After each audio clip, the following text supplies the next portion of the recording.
Welcome to BAM, Badass Moms with Lori and Jenny. We are moms on a mission to share women's stories about life, fitness, aging, relationships, travel, and much more. Hello, friends, and thanks for listening. I just wanted to take a second to give you a quick reminder about subscribing to the show. If you have not already, just take a moment and do so. This will make sure that you never miss a daily bite or an upcoming episode. And in addition to that, if you have a few extra moments and like to drop us a review, we'd really appreciate it. And there's also a sponsor of the show located at the bottom of all of our episodes. Once again, thank you for listening. Thank you for being badass.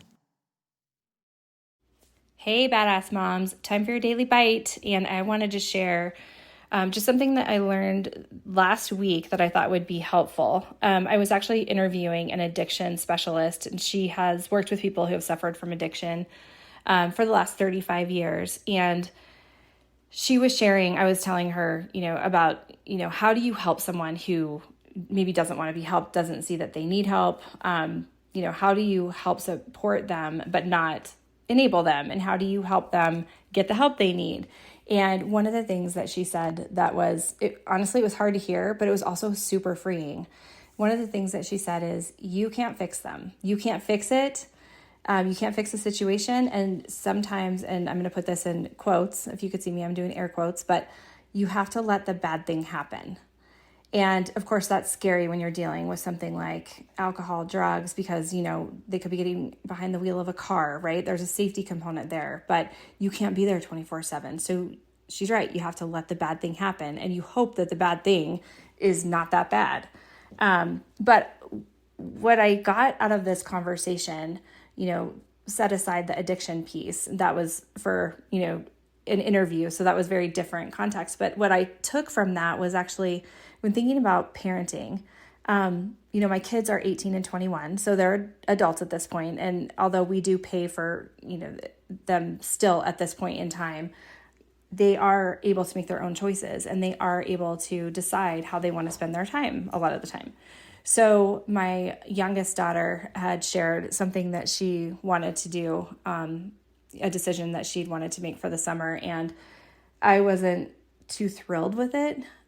Because my instinct as a mom is to protect instantly, protect. I want her to have a great experience. I don't want her to have any regrets. And for some reason that rang in my head, let the bad thing happen. Now, I don't think it's a bad thing. Whatever she chooses, she will be fine. She will learn a lesson. She will be happy. She will be healthy. I don't think it's a bad thing, but I like that phrase, and maybe just remove the word bad in this scenario. But let the thing happen. And what that means to me is, she has to make a decision for herself. Whatever comes from that decision, she will learn from, and she will make a decision based on what she learns in the future. And none of us have gotten to where we are without letting the thing happen, without our parents letting the thing happen. So, and some of those things we wish didn't happen, and others were thrilled they did. So I just thought it was, an interesting correlation and super helpful for me in this time, well, in any time in parenting, but particularly this time because my kids can make their own decisions and I'm not around them all the time, especially when they're at college. They're going to make their own decisions all the time, and I won't be there to fix anything. So the thing's going to happen every day. So anyway, I just found that incredibly helpful, and I thought I would share it with you all. So I hope you are having a fabulous day.